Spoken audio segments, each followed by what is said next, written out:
మనిషి జీవితమే పోరాడిన వాళ్ళని చూసి మనం కొంత అలవర్చుకోవాలి లక్షణాలు. 14 సంవత్సరాలు కేసీఆర్ సార్ పోరాడిండు, 9 సంవత్సరాలు జగన్మోహన్ రెడ్డి పోరాడిండు, చంద్రబాబు నాయుడు 73 సంవత్సరాల వయసులో ఉమ్మడి ఆంధ్రప్రదేశ్లో 9 సంవత్సరాల ముఖ్యమంత్రి, దాదాపుగా 10 years ప్రతిపక్ష నాయకుడు, విడిపోయిన ఆంధ్రకి మళ్ళీ తొలి ముఖ్యమంత్రి. ఇప్పుడు 74 సంవత్సరాల వయసులో మళ్ళీ పోరాటం అవసరం లేదు జనరల్గా అయితే. ఆయనకి చేతులు ఎత్తేసి ఇంట్లో పడుకోవచ్చు. ఎసార్నో పడుకున్నాడా పోరాడుతున్నాడా? మరి మనం ఏం చేస్తున్నాం? ఎండ అయితే ఎండ అంటే, చలి అయితే చలి అయితే, వర్షం అయితే వర్షం అయితే. ఇంకెప్పుడు నువ్వు పోరాడేది? ఎండలు టూ మచ్గా ఉన్నాయా? ఏం టూ మచ్ ఎండలు? పోరాడేవాడికి ఎండలు కనిపిస్తాయా? ఇప్పుడు ఎండలు అంటే రేపు వర్షాలు పడితే వర్షం అంటే, చలికాలం వస్తే చలి అంటే. నువ్వు పోరాడేది ఎప్పుడు? కొన్ని కోట్ల జీవరాశుల్లో మానవ జీవితం ఉత్తమైందంట పెద్దలు చెప్తున్నారు, నాకు తెలియదు. ఎన్నో కోట్ల జీవరాశుల్లో గోతం పట్టలు అవి తెచ్చుకొని ముందు గ్రీజ్ తుడుచుకోవాలా. ఒక 6 నెలలు పట్టినా పర్వాలేదు. ఆ గ్రీజ్ తుడవటానికి చేత కాకుండా నీ అప్లైనర్ తీసుకుపోయి ఇద్దరు కలిసి తుడవండి. ఆ గ్రీజ్ తుడుచుకొని 6 నెలలు పట్టినా పర్వాలేదు, ముందు అవన్నీ తొలగించాడు. గ్రీజ్ తుడవండి, తర్వాత ప్రయత్నం చేయి. మనవాడు ఆవేశంతో ఎక్కాలని చూస్తున్నాడు, ఎప్పటికి ఎక్కుతాడు? మిస్టేక్స్ మార్చుకోనంత వరకు సక్సెస్ నిన్ను చూసి 4 కిలోమీటర్లు పరిగెత్తుతుంది. నువ్వు కిలోమీటర్ దూరం సక్సెస్ కోసం పరిగెత్తితే సక్సెస్ 4 కిలోమీటర్లు పరిగెత్తుతుంది నిన్ను చూసి. నీ లోపాలను రెక్టిఫై చేసుకో, నువ్వు ఉండాల్సిన విధంగా ఉండు, వెస్టీజ్ సిస్టానికి తల వంచు. సక్సెస్ నీ దగ్గరికి వస్తుంది, నీ కాళ్ళ దగ్గరికే సక్సెస్ వస్తుంది, నో డౌట్. నేను ప్రూవ్ చేసి మాట్లాడుతా ఉన్నాను. 5.5 years నా జర్నీ. ఏ రోజు కూడా నేను ఎక్కడికి పోయి దండం కూడా పెట్టలే. ఇది మళ్ళీ మీకు ఎవరైనా భక్తులకి మనోభావాలు దెబ్బతింటాయో నాకు తెలియదు.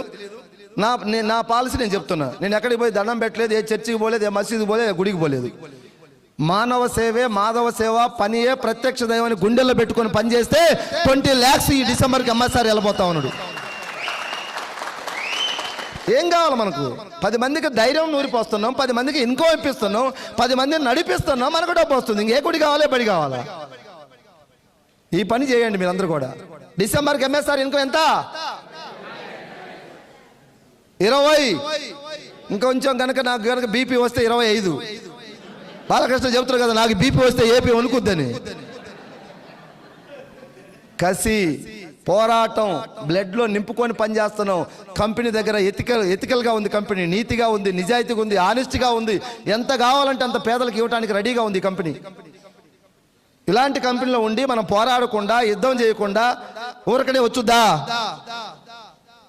ఇలాంటి కంపెనీ దొరకటం మనకు అదృష్టం. ఇక్కడ పోరాడకపోతే 100కు 1000% నీదే తప్పు. సక్సెస్ అయితే 100కు 100% నువ్వే, ఫెయిల్ అయితే 100కు 1000% నువ్వే. నీ అప్లైనర్ కాదు, నీ డౌన్లైనర్ కాదు, గుర్తుపెట్టుకోండి. పోరాడలేని వాళ్ళు యుద్ధం గురించి, ధర్మం గురించి మాట్లాడుతున్నారు. యుద్ధం చేతకాని వాళ్ళు. సార్ మాకు కనుక డిఎల్సిపి కరెక్ట్గా ఉంటే ఎరగదీసేవాడిని. ఎరగదీస్తావా? డిఎల్సిపి కరెక్ట్గా ఉంటే చర్చ చేద్దాం. చెప్పండి, ఎవరికి డిఎల్సి ప్రాబ్లం ఉంటే చెప్పి 10 లక్షలు తెచ్చాడు, స్టాక్ పెట్టిపోతాం మేము, ఎరగదీయండి. ఎందుకు సార్ ఈ మాటలండి? ప్రాబ్లమ్స్ చెప్పమాకండి. ప్రవీణ్ సార్ తలకాయ పోతుంది పాపం. రోజుకు నీలాంటి వాళ్ళు, నాలాంటి వాళ్ళు, ఎన్ని టీములు, ఎంతమంది, ప్రతి ఓడు కంప్లైంట్ చేస్తే ఆయన కూడా తట్టుకోవద్దా? ఒక్కలన్నా సార్ బాగున్నారా, మంచి చెడ్డ, మనం డూమ్ డామ్ పొడుద్దాం, గెలుద్దాం, ఏపీని కూడా 5 placeలో ఉన్న 2nd place తీసుకుపోదాం అంటే ఆయనకు జోష్ వస్తుంది. మా ఫోన్ తీయట్లేదు సార్ ప్రవీణ్ సార్ అంటే ఏం చేస్తాడు పాపం? ఆయన మైండ్ హీట్ ఎక్కుతూ ఉంటుంది. అది చెప్పి చెప్పి చెప్పి చెప్పి ఆయన పెండింగ్ పెట్టాలని కాదు, ఆయన గురుగారు చేస్తాడు. కొన్ని టెక్నికల్ ఇష్యూలు ఉంటాయి, కొన్ని పై స్థాయిలో జరగాల్సి ఉంటాయి, ఉండవా? అర్థం చేసుకోవాలి కొన్ని. మనం నీకు 10 kilometers స్టోర్ ఉంది, అది సరిగా పని చేయట్లేదు, ఇంకొక 20 kilometers పో. ఏమో 20 kilometers పోయి స్టోర్ తెచ్చుకుంటే 100 kilometers వెళ్ళి తెచ్చుకున్నాను నేను స్టోర్కు. 100 kilometers గెలవాలి అంతే. ఎందుకంటే 20 లక్షలు అప్పు ఉంది వెనక మంట. నేను నా అప్లైనర్ కోసం పని చేయలే, మంట ఉంది కాబట్టి పని చేశా. మీరు కూడా మంట పెట్టుకోండి. మంట పెడితే బండి ముందుకు పోద్ది గ్యారెంటీగా. ఆ మంట అనే దానికి చెబుతున్నా. మా అక్క కొడుకు ఒకడు లాడ్జీలో ఉంటాడు, మేనేజర్. ఒక 20-25 వేలు వస్తాడు మంత్లీ. వాడికి 10-15 లక్షలు క్యాష్ ఉన్నాయి. అంటే రూపాయికి రూపాయి దాచి పెట్టుకొని 50,000 సీట్, ₹1,00,000 సీట్ అన్నీ వేసి ఒక 10-15 లక్షల దగ్గర ఉన్నాయి. ఇంకా నేనే తోపుడు అనుకున్నాడు అప్పట్లో. నేను చెప్తే రాలే వెస్టేజ్లోకి. ఇప్పుడు అంటాడు మామ నా 10-15 లక్షలే నన్ను నాశనం చేశాయంట. రియల్ ప్రామిస్ చెప్తాను ఈ మాట నిన్న మొన్నతో. ఎందుకంటే అప్పుడు వాడి దగ్గర 10-15 లక్షలు ఉన్నప్పుడు గర్వం వచ్చింది. నాకు మొత్తం తెలుసు, నాకు డబ్బు ఉంది, నాకేమైంది అనుకున్నంత. వీళ్ళు అమ్మేస్తారు 1 నెల జీతం వాడి దగ్గర ఉన్నాయన్నీ కూడా.